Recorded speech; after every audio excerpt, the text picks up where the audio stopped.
J'en ai marre de raser les murs, j'en ai marre de jouer à un jeu, me contorsionner pour correspondre à l'idée que les autres se font de moi. J'en ai marre de prétendre être une certaine personne et porter une façade pour simplement avoir le droit d'être prise au sérieux. Tu vois, ça, c'était le cri qui venait de mon cœur quand j'ai créé Rebelle Créative. Et si tu es une femme entrepreneur, visionnaire comme moi, eh bien, il y a de fortes chances pour que toi aussi, ce soit un ras-le-bol, une envie d'être toi-même, de t'exprimer, de vivre quelque chose qui avait un sens pour toi, qui t'a amené à créer ta propre entreprise et à vouloir communiquer et partager avec les autres. Seulement, comme beaucoup d'entre nous, et en tout cas moi, après plus de 13 ans maintenant à développer cette entreprise, il y a plusieurs moments où je me suis retrouvée face à un manque de sens. Ce qui m'avait motivé, m'avait donné envie de créer et de partager d'un seul coup a cessé de m'inspirer, a perdu son sens tout simplement. Et le problème, c'est qu'en tant qu'entrepreneur, si nous perdons l'amour et cette passion pour cette entreprise, pour cette idée, eh bien, c'est un petit peu la fin du voyage. Il n'y a plus rien qui peut sauver notre entreprise. Donc, si tu es en ce moment dans cette situation où tu as cette perte de sens, cette perte d'inspiration pour ton entreprise et pour tes idées, eh bien, continue de regarder cette vidéo parce que je vais te partager dans cette capsule l'élément le plus important qui va t'aider à reprendre cette inspiration, à rallumer cette flamme et continuer avec encore plus d'élan dans cette aventure avec ton entreprise. Mais avant, si c'est la première fois que tu me découvres, d'abord bienvenue sur ma chaîne, bienvenue sur les capsules inspiration. Dans ces vidéos, je te partage mon expérience, tout ce qui m'a permis de développer mon entreprise et donc créer l'entreprise que je veux vraiment, mais surtout une vie qui a vraiment du sens pour moi. Donc, la première chose, abonne-toi à ma chaîne, comme ça tu recevras les notifications pour les prochaines vidéos. Il y a une nouvelle vidéo qui est publiée toutes les semaines. Donc voilà, maintenant que je me suis introduite, revenons à ce sujet qui est cette perte d'inspiration, cette perte d'élan. Tu sais, quand j'ai créé Rebelle Créative, je crois que simplement dans le nom, tu sais que la première chose qui m'a amenée sur ce chemin, c'était cette révolte.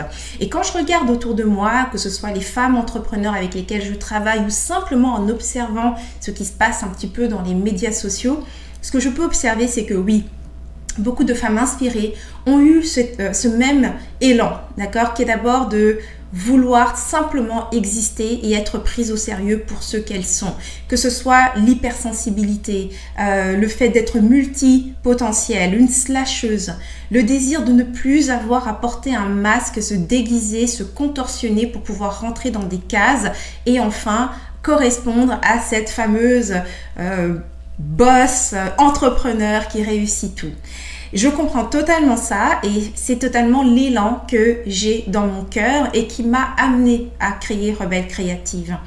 L'autre chose qui est vraiment important et qui en fait dès les débuts quand j'ai commencé cette aventure sur ce chemin qui a été vraiment évidente pour moi, c'est que Rebelle Créative, rebelle, donc l'aspect rebelle, révolte, ne pouvait absolument pas être la finalité de ma vision. Ça, c'était évident parce que je n'avais pas envie de combattre pour le reste de ma vie. Seulement, tu sais, quand on est entrepreneur, tu sais, il y a toutes les stratégies où on te dit, il faut pointer un problème, il faut parler de la problème, il faut viser un problème. Donc, on se retrouve un peu coincé des fois dans un cycle où on est constamment en train de parler du problème, de ce qui ne marche pas et ce qu'on voudrait corriger et toutes ces choses-là. Et crois-moi, j'étais aussi pendant longtemps dans ce cycle où je parlais constamment du problème. Et dans ma vision, bien évidemment, il y avait le droit de créer cette vie, tu sais, qui me faisait rêver, où je pouvais travailler de là où je veux, ou bien voyager, et ne pas avoir à m'épuiser au travail. Enfin bref, toute cette idée un petit peu d'équilibre entre ma vie professionnelle, ma vie d'entrepreneur, il y avait toutes ces choses-là et pour moi, c'était suffisant. J'étais déjà en train de partager, si tu veux, une vision. C'est-à-dire, oui, il y avait cet aspect rebelle qui était là, mais j'avais vraiment la sensation que j'étais déjà en train d'explorer ma créativité.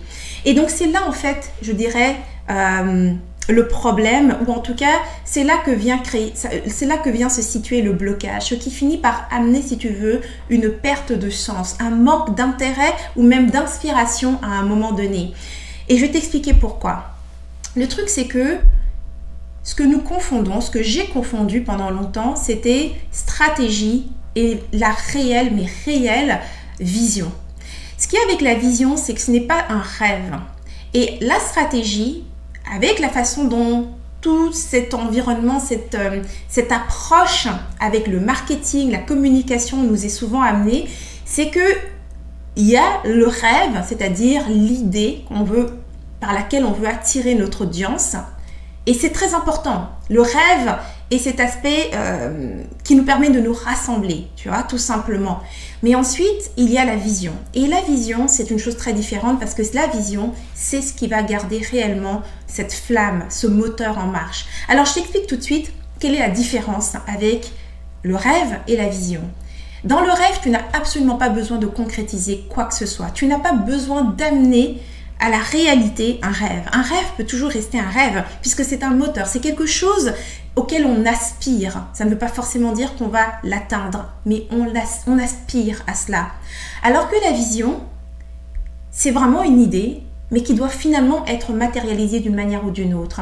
Et c'est là que je dirais que j'observais que pendant longtemps, je parlais d'un rêve, je parlais de choses que je voulais, donc quand je parle justement de le droit d'être cette personne telle que je suis, d'être cette femme sensible, créative, visionnaire, d'avoir le droit d'incarner mon leadership sans correspondre à un modèle préétabli de ce que devrait être une femme leader.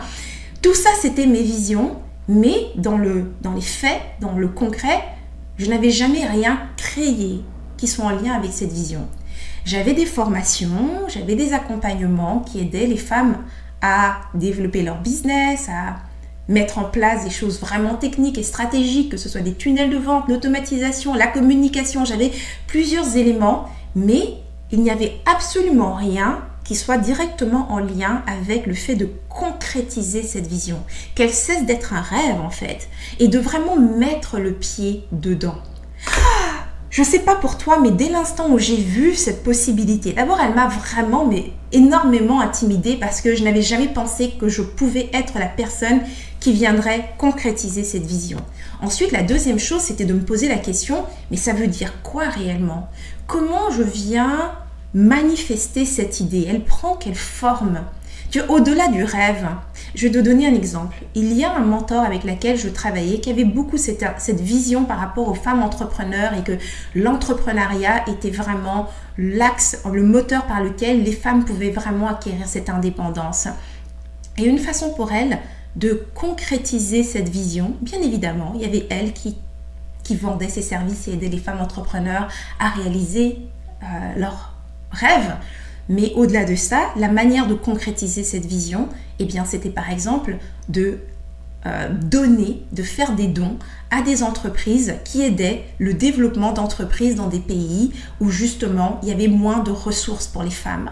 Donc c'était une façon, ou bien encore quand elle voyait un entrepreneur qui était vraiment influent, comme par exemple le fondateur de la compagnie Virgin, quand il a lancé une initiative dans cette direction, même si elle n'avait pas réellement les moyens d'investir, elle a pris un gros montant d'argent et elle lui a donné pour que cela représente sa vision en action.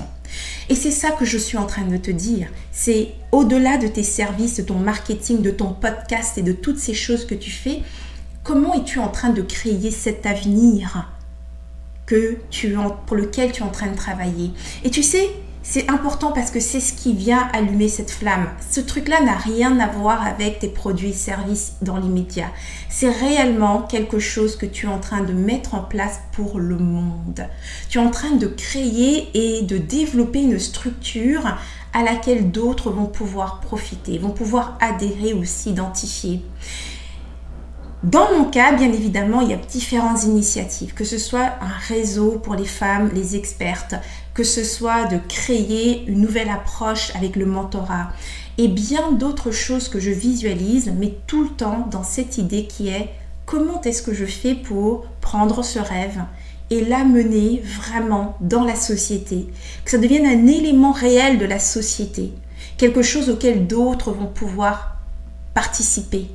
Tu vois, c'est ça la vision, c'est qu'il y a des sièges à l'intérieur pour d'autres personnes. D'autres vont pouvoir profiter de ce que tu es en train de mettre en place. Donc voilà ce que j'avais envie de te partager. Si en ce moment, tu avais une perte de flamme, la flamme n'était plus allumée, elle était éteinte et que l'inspiration avait diminué, qu'il y avait un manque de sens dans ce que tu faisais, alors peut-être qu'il est temps de vraiment travailler au niveau de ta vision, de voir au-delà, plus grand que ton service et ton produit, de demander réellement, mais de quelle façon suis-je en train de créer le monde de demain? Quel est l'élément que ma société, mon pays, mon État va pouvoir désigner du doigt comme étant un élément que j'ai mis en place et qui a permis aux citoyens, aux personnes de mon pays, de ma communauté, de ma ville, d'adhérer et qui a fait un changement. Donc voilà, j'aimerais vraiment maintenant que j'ai terminé avec ma partie savoir ce que je t'ai partagé, de quelle manière est-ce que ça t'inspire, qu'est-ce que ça éveille comme idée en toi. Laisse-moi ça dans les commentaires et surtout j'aimerais savoir est-ce que réellement ça vient connecter au niveau de ce que tu as comme valeur et la vision et le feu et la flamme que tu avais en toi. Laisse tout ça dans les commentaires, j'adorerais qu'on discute. Donc, c'est ce qui termine cette inspiration. Si tu as aimé cette vidéo, ben, vas-y, clique sur j'aime, partage autour de toi, inspire d'autres femmes, fais tourner l'amour.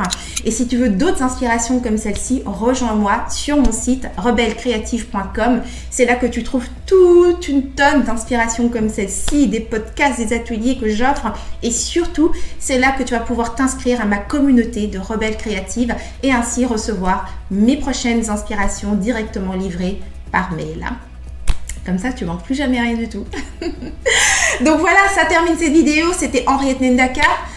On se revoit dans une prochaine capsule. Mais d'ici là, n'oublie surtout pas, agis comme une rebelle créative. Tu vis à fond, sans culpabiliser, sans complexe et bien sûr, sans stress. Mouah.